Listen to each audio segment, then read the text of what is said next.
क्या आपके साथ भी कभी ऐसा हुआ है कि आप किसी प्रोडक्ट को ई कॉमर्स की कोई साइट या फिर ऑनलाइन शॉपिंग के दौरान जब उसे खरीदने के दौरान देखा हो तो प्रोडक्ट काफी अच्छी क्वालिटी का दिखा हो, लेकिन जब वो प्रोडक्ट आपको डिलीवर हुआ हो तो उसकी क्वालिटी दिखाए गए क्वालिटी से यानी दिखाए हुए प्रोडक्ट की क्वालिटी से कुछ अलग हो। या फिर ऐसा भी होता होगा कि प्रोडक्ट का प्राइस जो आपको डिस्प्ले के दौरान दिखाया गया होगा वो पेमेंट के वक्त बदल गया होगा, उस टाइम पर आपसे कुछ ज्यादा पे करने के लिए कहा गया होगा। अगर आपके साथ ऐसा कुछ भी और कभी भी हुआ है तो आपके साथ बेट एंड स्विच स्कैम हुआ है। क्या है ये फ्रॉड, और अगर आपके साथ ऐसा कुछ भी हुआ तो आपको क्या करना चाहिए, जानेंगे इस वीडियो में।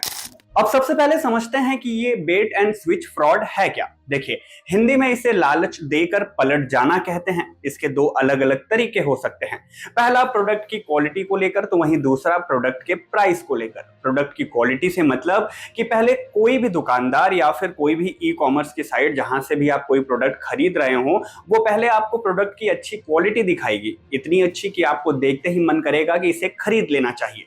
लेकिन जब वो प्रोडक्ट आपको डिलीवर होगा तो उसकी क्वालिटी साइट पर या फिर डेमो में दिखाई गई क्वालिटी से बेहद कम यानी कि बेकार होगी।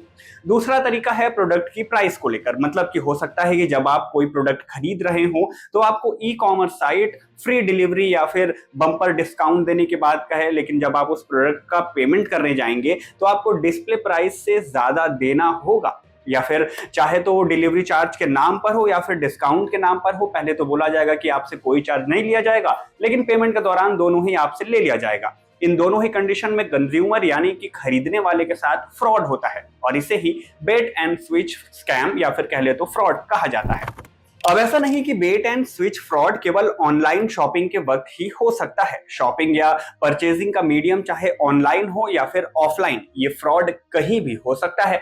इसे ऐसे समझिए कि जैसे आपको किसी भी प्रोडक्ट के एड में दिखाया जाए कि इस बिस्किट के खाने से आपको 4 रोटियों की शक्ति मिलती है, या फिर कहा जाए कि किसी ब्रांड के शोरूम में आपको किसी प्रोडक्ट पर नॉर्मल से ज्यादा डिस्काउंट मिलने वाला है, या फिर कोई पॉलिसी या फिर क्रेडिट कार्ड ये बोलकर आपको बेच दिया जाए कि इसमें आपको बिना किसी चार्ज के काफी सारे फायदे मिलने वाले हैं, लेकिन बाद में ऐसा कुछ भी ना हो। या फिर किसी इन्वेस्टमेंट पॉलिसी में जबरदस्त रिटर्न के नाम पर आपको ऐसा ऐड दिखा के वो पॉलिसी बेच दी जाए और बाद में आपको सच्चाई पता चले कि भैया ऐसा कोई प्रॉफिट तो हो ही नहीं रहा है।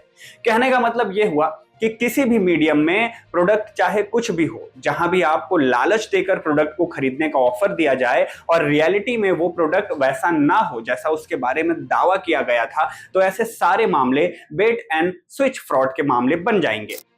अब यहाँ एक और सवाल आता है कि इस बेट एंड स्विच फ्रॉड के लिए कोई कानून है भी या नहीं। देखिए, कई देशों में बेट एंड स्विच जो टेक्टिक है उसे प्रोडक्ट की सेल के लिए डार्क पैटर्न माना जाता है। इसके इस्तेमाल करने के खिलाफ कानून भी हैं, लेकिन साथ में यह भी कहा जाता है कि ऐसे सभी घटनाएं इस फ्रॉड के अंदर नहीं आते, क्योंकि ज्यादातर कंपनियां ऐसे लालच देने वाले ऐड के साथ टर्म्स एंड कंडीशंस भी बेहद छोटे अक्षरों में सही लेकिन आपको प्रिकॉशन के तौर पर जरूर दिखा देती हैं। हालांकि भारत में उपभोक्ता मामले के विभाग के मुताबिक उपभोक्ताओं की सुरक्षा ही डिपार्टमेंट ऑफ कंज्यूमर अफेयर्स के लिए टॉप प्रायोरिटी है, और बेट एंड स्विच जैसे डार्क पैटर्न जो कंज्यूमर की पसंद में हेरफेर करते हैं और उनके प्रोडक्ट को लेकर वेल इन्फॉर्म्ड होने के अधिकार को बाधित करते हैं, ऐसे पैटर्न्स कंज्यूमर प्रोटेक्शन एक्ट 2019 के तहत प्रोहिबिटेड है। मतलब कि अगर किसी भी कंज्यूमर के साथ इस तरह का कोई भी फ्रॉड होता है तो वो अपने वैलिड प्रूफ के साथ कंज्यूमर कोर्ट में अपील दायर कर सकता है। खैर, आपके साथ क्या कभी कुछ ऐसा हुआ और कब ऐसा हुआ, आप चाहे तो हमें कमेंट बॉक्स में जरूर बताएं। इस वीडियो में दी गई जानकारी आपको कैसी लगी, आप इस बारे में भी हमें बता सकते हैं। वीडियो अगर पसंद आई हो तो इसे लाइक करें, शेयर करें और कमेंट करें, और अगर ऐसी ही वीडियोस आपको देखना पसंद है तो उसके लिए लीगली स्पीकिंग को सब्सक्राइब जरूर कर लें।